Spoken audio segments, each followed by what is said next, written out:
Hello movie lover, स्वागत है आपका और एक न्यू वेब सीरीज पर। आज हम देखेंगे एक death game series Alice in Borderland की पार्ट 2 को। पहले पार्ट पर मैंने इस सीरीज का शुरू का 4 एपिसोड एक्सप्लेन किया था और आपने उस वीडियो को नहीं देखा तो डिस्क्रिप्शन पर लिंक होगा। इस वीडियो में हम बचे हुए 4 एपिसोड को देखेंगे। तो चलिए शुरू करते हैं बिना कुछ देरी के। एपिसोड नंबर 5 के साथ आरिशु अपने दोस्तों के साथ ऐसी एक दुनिया में फंस जाता है जहाँ पर उन्हें जिंदा रहने के लिए कुछ दिनों में एक डेडली डेथ गेम खेलना पड़ेगा। अगर वो हारे तो वो मारे जाएंगे, अगर वो जीत जाए तो उन्हें एक कार्ड मिलेगा और उस कार्ड में जितना नंबर होगा उतना दिन के लिए उन्हें एक वीजा मिलेगा। उससे पहले उन्होंने गेम नहीं खेले तो ऊपर से एक लेजर आकर उन्हें मार डालेगा और एरिशु के दोस्त एरिशु को बचाने के लिए तीसरी गेम में एरिशु के लिए सैक्रिफाइस हो जाते हैं और उसागी नाम का एक लड़की एरिशु को संभालती है और आरिशु कसम खाता है कि वो उस गेम का मास्टरमाइंड को ढूंढ कर रहेगा और उन दोनों बीच नाम का एक जगह ढूंढने के लिए निकल पड़ते हैं क्योंकि शायद वहाँ उन्हें गेम के जुड़ी कोई जानकारी मिल सकती है। लेकिन प्रॉब्लम ये थी ये बीज है कहाँ उन्हें पता नहीं था। ऐसे ही कुछ दिन बीत जाते हैं। उसागी आरिशु को कुछ सर्वाइवल ट्रिक सिखाती है जैसे कि शिकार करना और रात पर यहाँ पर आरिशु और उसागी कुछ गेम अरीना के ऊपर नजर रख रहे होते हैं और कुछ आदमी को देखते हैं जो एक तरह से वॉच पहना हुआ होता है। तो यहाँ पर आरिशु को याद आती है कि वो टैग वाले गेम पर भी 2 आदमी को देखा हुआ था जो ऐसा वॉच पहना हुआ था। तो यहाँ पर आरिशु को पता चल जाती है कि ये एक टीम है और जैसे ही गेम खत्म होती है सिर्फ वॉच पहनने वाले ही लोग बाहर आते हैं और कार में बैठकर यहाँ से जाने लगते हैं। ये बात थोड़ा सा अजीब थी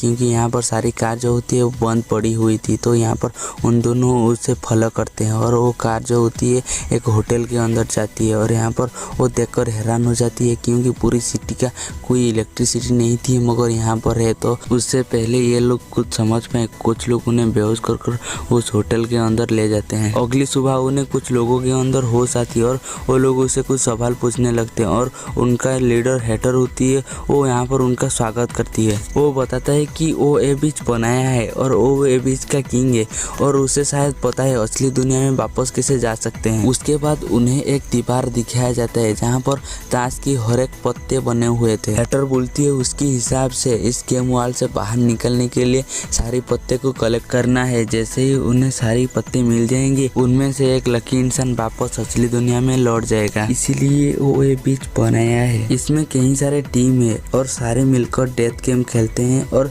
सारी कार्ड लाकर हेटर को देते हैं। सेट पूरी होने में कुछ कार्ड बाकी थे और अब तक किसी को भी क्वीन बादशाह और जुकर नहीं मिला। यहाँ पर जनरेटर से लाइट जलती है और बारिश का पानी इकट्ठा किया जाता है पीने के लिए और इनके पास कई सारे हथियार है। उन्हें सिर्फ गाड़ी इस्तेमाल कर सकते हैं। हेटर आरिशु और उसागी को भी उनका टीम ज्वाइन करने के लिए कहते हैं।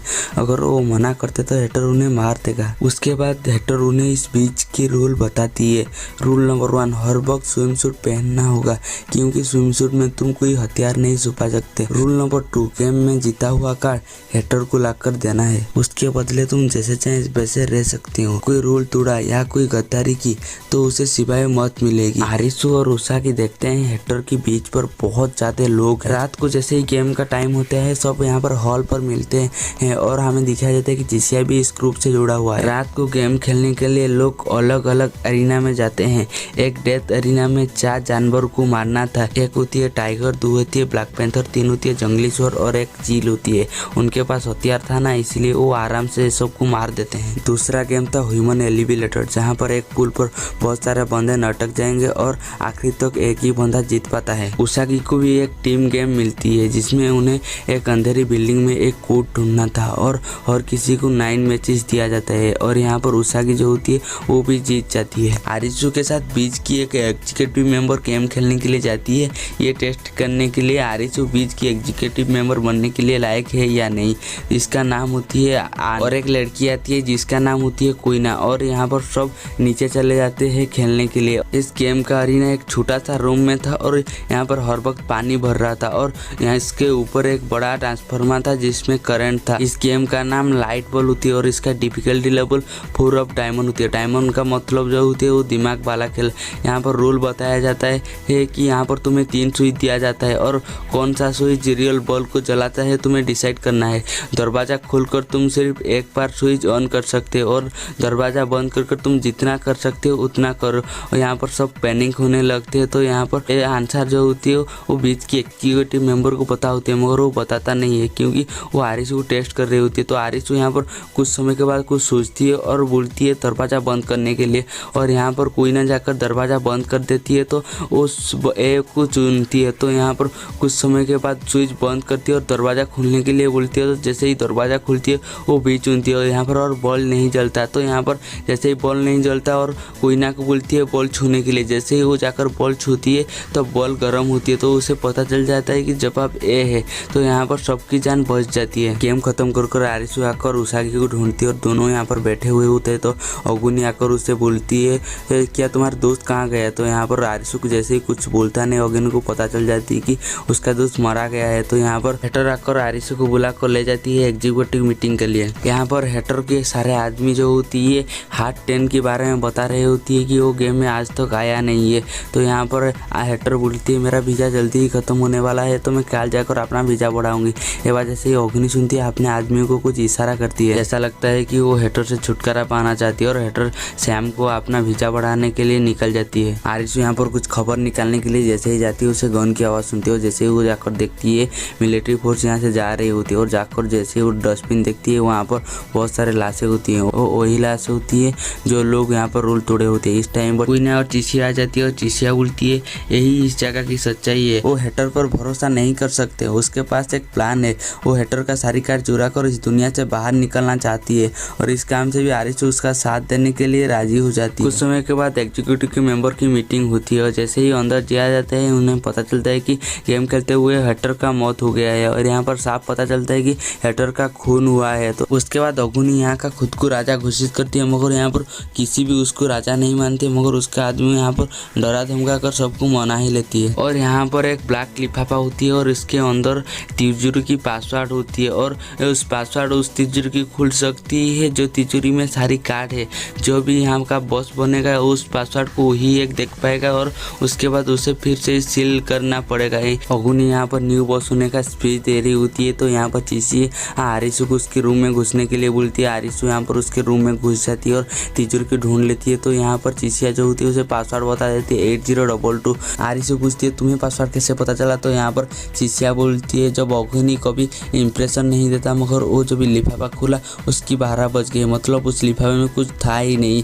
असल में लिफाफा के ऊपर जो लगा हुआ था वही पासवर्ड है, और यहाँ पर दिखाया जाता है कि लिफाफा ऊपर जो लगा हुआ था वही पासवर्ड है। और जैसे ही आरिशु उस पासवर्ड को यहाँ पर मारती है तो अलार्म बजती है, और यहाँ पर जो होती है अगुनी की सारी मेंबर आ जाती है, और चीसिया ही यहाँ पर आरिशु को फंसाया हुआ होता है। और अगुनी यहाँ पर कॉन्स्टेंट एक ड्राइंग को देख रही होती है। तो यहाँ पर चीसिया को पता चल जाता है कि असल में उस लिफाफे में कुछ पासवर्ड नहीं था, असल में वहाँ पर ड्राइंग था। और यहाँ पर चीसिया को भी ये बात पता चल जाती है कि ड्राइंग के पीछे वो कार्ड जरूर होंगे। निरागी यहाँ पर आरिशु को बहुत ज़्यादा मारती है और एक चेयर पर बांध देती है और बोलती है आज रात तेरा वीजा एक्सपायर हो जाएगा, तू आज रात ऐसे भी टपक जाएगा। तो यहाँ पर चीसिया जाकर उस ड्राइंग के पीछे से उस कार्ड को निकाल कर ले आती है। जैसे ही चीसिया क्वीना के पास पहुँचती है, यहाँ पर क्वीना बोलती है तुम्हें आरिशु के लिए बुरा नहीं लगता। तो यहाँ पर क्वीना को आरिशु के लिए बहुत ज़्यादा बुरा लग रही होती है। तभी उन्हें और एक झटका लगती है, और दोनों जैसे ही यहाँ से जाने वाले होते हैं उनके सामने एक लेजर का शील्ड लगी हुई थी। आज रात एक गेम ऑफ अरीना स्पीच बन गया होता है। इसके अंदर मौजूद सभी लोग ऑटोमेटिक इस गेम का प्लेयर बन गए होते हैं, और सिस्टम बोलती है लॉबी में आकर वो एक एक फोन ले लेना। और यहाँ पर इसका डिफिकल्टी लेवल होती है 10 ऑफ हार्ट। उसागी भागते हुए आकर एक फोन उठाती है, और यहाँ पर देखती है एक लड़की वो किसी ने चाकू मारकर मार दिया होती है, और वही उनका अगली गेम है, और गेम का नाम होती है बीचंट।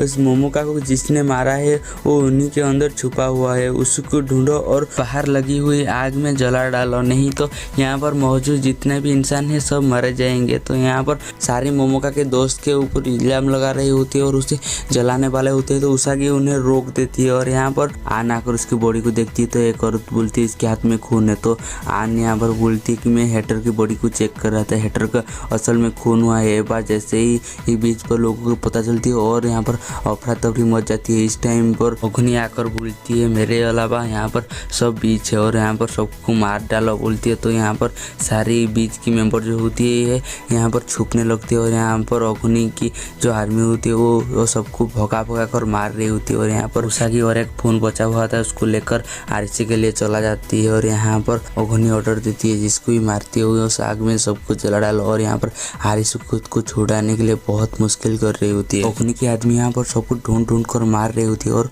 कोई छुपे ना, इसलिए वो बिल्डिंग पर आग भी लगा देती है। और यहाँ पर उसागी जो होती है आरिशु को ढूंढ रही होती है। इस काम से वो मोमोका का दोस्त भी उसका साथ देती है और टाटा माँ भी उसकी साथ देने के लिए राजी हो जाती है। और यहाँ पर सब मिलकर उसे ढूंढने लगते हैं। उसागी सारी रूम चेक कर रही होती है, तो एक रूम में जैसे ही घुस जाती है ओखनी का एक आदमी जो होती है वो बहुत ज़्यादा डरा हुआ होती है और उससे जाकर वो आरिशु के बारे में पूछती है, तो वो आरिशु के बारे में बता देती है। और यहाँ पर उसागी आरिशु को बचाने के लिए भागते हुए जाती है। कोई नहीं यहाँ पर सीसीटीवी देख रही होती है, तो उसे कुछ सीसीटीवी में आन कुछ अजीब तरह से दिखती है। और यहाँ पर जैसे ही आन के पास जाती है, आन बोलती है हम कातिल को ढूंढ सकती है इसकी जरिया से। तो यहाँ पर जैसे ही दोनों जा रही होती है उसके सामने ओखनी का तलवारबाज फाइटर आ जाती है। तो यहाँ पर कोई ना बोलती है हमें ये गेम जीतने के लिए तुम्हारी सख्त जरूरत है बोलकर उसे भेज देती है और वो उसके सामना करती है। और दोनों में थोड़ा सा यहाँ पर बराबर का फाइट होती है। तो यहाँ पर तलवारबाज पूछती है तुम पहले क्या करती थी? तो यहाँ पर कोई ना बोलती है मैं पहले कपड़े की दुकान पर काम कर रही थी। तो यहाँ पर कोई ना जो होती है बचपन में अपने पापा से मार्शल आर्ट सीखा हुआ होता है। उसके पापा को जब पता चलती है वो एक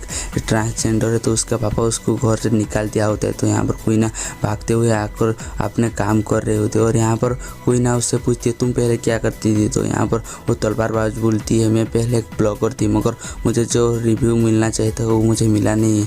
तो यहाँ पर जो होती है दोनों में बराबर फाइट होती है। तो यहाँ पर कोई ना पहले तो थोड़ा सा कमजोर पड़ती है, जैसे ही अपने माँ के बारे में याद आती है वो नीचे पड़ा हुआ कांच को भी खातिर नहीं करती और उस तलवारबाज को वो मार देती है। और आन जाकर मोमोका की बॉडी से वो चाकू ले लेती है और जाकर जैसे ही फिंगरप्रिंट निकालती है उसे ऐसी शौक की न्यूज मिलती है जैसे कि उसे पता चल गया है ये खूनी कौन है। और जैसे ही वो बाहर आकर बताने वाला होती है और खूनी के दो आदमी आकर उसकी सिर पर मारते हैं, तो वो यहाँ पर बेहोश हो जाती है। और इधर नीरा की छत के ऊपर सब आदमी पर निशाना लगाकर स्नाइपर से मार रही होती है। तो चिसिया उसके पास आती है। तो यहाँ पर नीरा की हमेशा उससे चिढ़ती रहती है क्योंकि वो स्मार्ट बनने की कोशिश करता है। तो यहाँ पर नीरा की बोलती है तुझे क्या लगता है मैं इस छोटी जगह से स्नाइपर से तुझे लड़ नहीं सकता?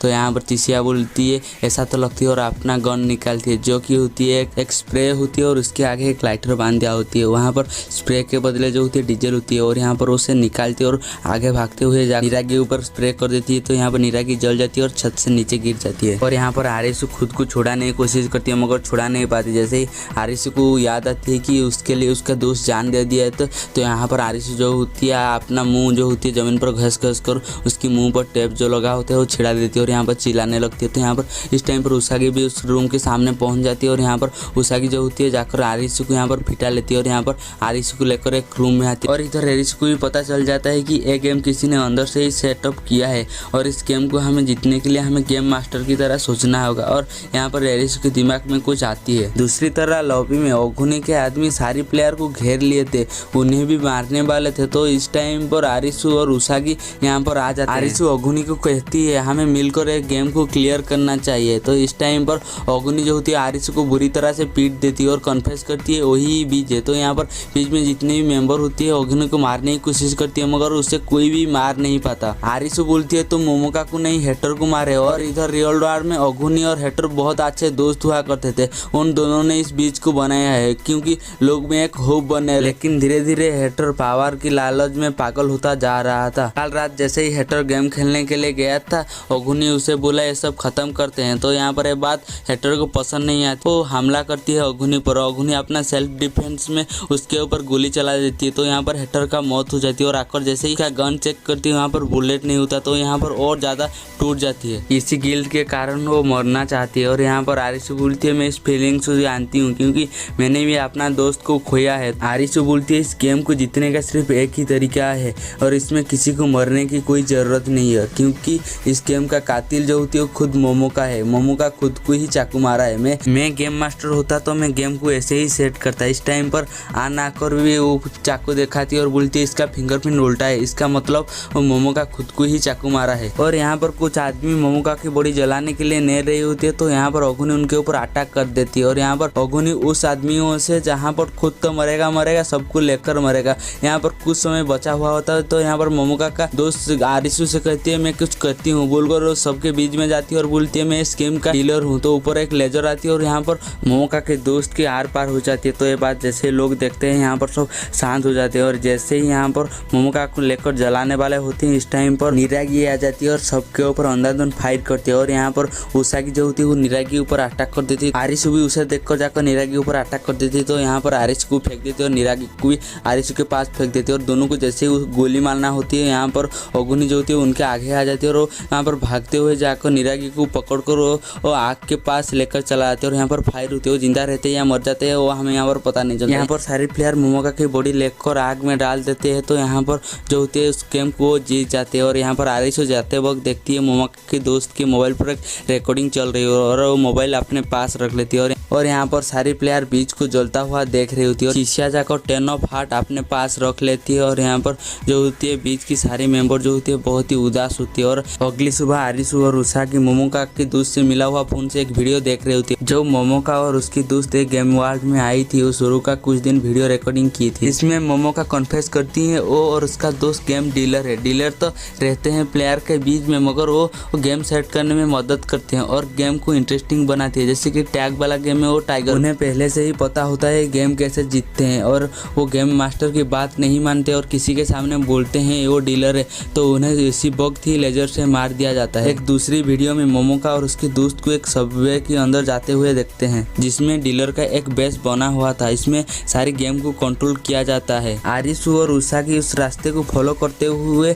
डीलर की बेस में जाते हैं और जाकर ये देखकर हैरान हो जाते हैं कि सारी कंप्यूटर बंद पड़ी हुई है और यहाँ पर जितने भी डीलर है सब डीलर को किसी ने लेजर से मार दिया होता है। यहाँ पर चिसिया और क्वीना आ जाती है और यहाँ पर टाइगर वाली गेम से चिसिया को जो टाइगर की जेब से जो ड्राइंग मिलती है सबवे स्टेशन की ही ड्राइंग थी जिसमें बेस तक जाने की रास्ता थी और चिसिया यहाँ पर सारी कार्ड लेकर आया होती है। इस उम्मीद से उसे रियल वर्ल्ड में भेज दिया जाएगा। यहाँ आकर उसे पता चलता है कि सारे डीलर मर चुके हैं, इसका मतलब इसके ऊपर भी और कोई है। इस टाइम पर सारी कंप्यूटर ऑन हो जाती है और मीरा नाम की एक लड़की होती है वो इस कंप्यूटर में आती है। मीरा जो होती है पहले वो बीच की एग्जीक्यूटिव मेंबर हुआ करती थी और गेम मास्टर के लिए पहले से ही काम करती थी। मीरा इन सबको बधाई देती है सारी कार्ड को कलेक्ट करने के लिए। ये बताती है कि तुम्हारे इनाम के लिए हमने कुछ न्यू गेम को इंस्टॉल किया है। कल से सभी लोग ये न्यू गेम को खेलेंगे और इस न्यू गेम को जीतने पर उन्हें फेस वाला कार्ड मिलेंगे जैसे जुकर, बादशाह और क्वीन। जैसे ही वो एक अरीना के पास जाते हैं वो एक बड़े फिल्म को देखते हैं जो कि एक बड़े काले पान की बादशाह को ले जा रहा था। पूरी सिटी में ऐसी ब्लिम्प उठती है मतलब अभी फेस कार्ड के लिए गेम खेला जाएगा। और यहीं पर ये सीजन खत्म हो जाती है। इसका सीजन 1 बहुत हिट था क्योंकि इसका एक हफ्ते बाद ही इसका सीजन 2 का अनाउंसमेंट कर दिया गया था। मैं जल्दी ही सीजन 2 अपलोड कर दूंगा।